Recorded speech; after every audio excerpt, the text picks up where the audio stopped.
Division in a political party can be a blessing or a curse.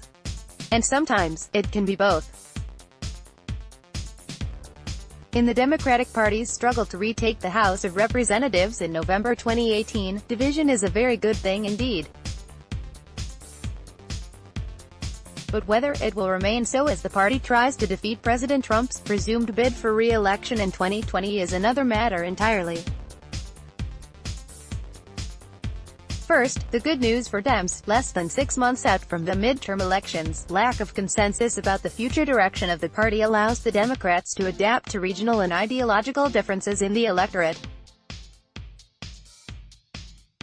So, in a liberal, wealthy suburb that is appalled by President Trump, a progressive congressional candidate who describes herself as a leader of the resistance against incipient authoritarianism might be the perfect Democrat. Meanwhile, in a swing district in the Midwest that has a history of voting Democratic, but sided with Trump in 2016, a candidate who combines an economically populist message with a more moderate one on cultural issues, guns, abortion, transgender rights, might be the perfect fit. That's exactly what we've seen in a series of special elections in which the Democratic candidate has prevailed. As the New York Times notes, these moderates tend to ignore Trump, distance themselves from House Minority Leader Nancy Pelosi, downplay cultural and social issues, and lead with a message about economic decline and the burden of healthcare costs, while denying that instituting a single-payer system is a viable option. Connor Lamb narrowly won a special election in western Pennsylvania with a message like this. The approach was perfectly tailored to voters in his district, who had gone for Trump by 20 points. It's an electoral strategy that's being emulated in similar districts around the country, from Arkansas to New Jersey and California, while candidates in more solidly progressive areas run on a less ambivalently liberal message. That's the distinctive strength of a diverse party, shape-shifting to meet the demands and expectations of voters in different regions of a big country filled with dissension and disagreement.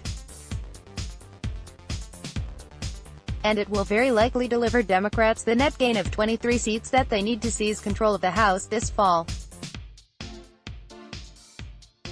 But that flexibility comes with its own problems, too. For the party's activist base, more energized than at perhaps any time since the early 1970s, it's a source of frustration. As the Times explains, these more consistently progressive voters worry that the election of more centrist candidates could impede efforts to pass sweeping left-leaning legislation if they take narrow control of the House. It also make it more difficult to impeach the president. This conflict is playing out in an especially rancorous way in Minnesota, where Politico reports that the sons of the late progressive Democrat Sen. Paul Wellstone have been ousted from the governing board of Wellstone Action, an influential training group that was founded after their father's death. The reason for their ouster? Activists within the organization opposed the ambitions of the brothers to try and win back the votes of the mostly white rural and working-class Minnesotans who cast ballots for Trump in 2016. Trump came within 1.5 percentage points of carrying the state.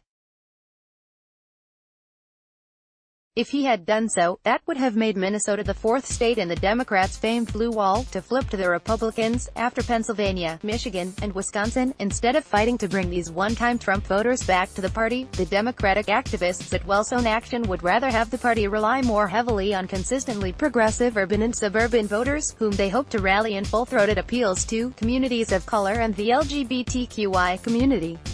Whether this makes sense in the context of the Minnesota electorate will become clearer over the next few election cycles. But however that specific feud gets settled, the underlying conflict is bound to boil over in the country as a whole as the party heads into the 2020 presidential contest. And this could be disastrous for Democratic efforts to make Trump a one-term president. It's one thing for a party to take advantage of its disagreements to strategically splinter at the local and state level in a midterm election. That's a variation on the classic military strategy of dividing and conquering one's opponents. But a party heading into a nationwide vote has no choice but to take a different approach. A presidential nomination contest can only have one victor. During the 2020 Democratic primaries, the party will need to decide which person and which agenda will represent the party as a whole. Will it be an economic populist who aims to woo back some wayward Trump voters?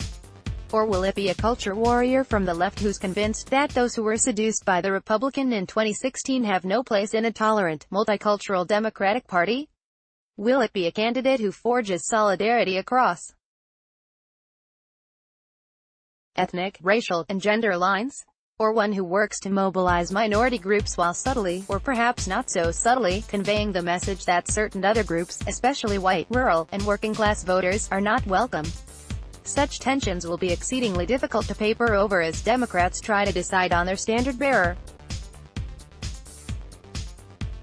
That's when the party's divisions, a source of great strength in the midterms, could well become the source of its greatest vulnerability.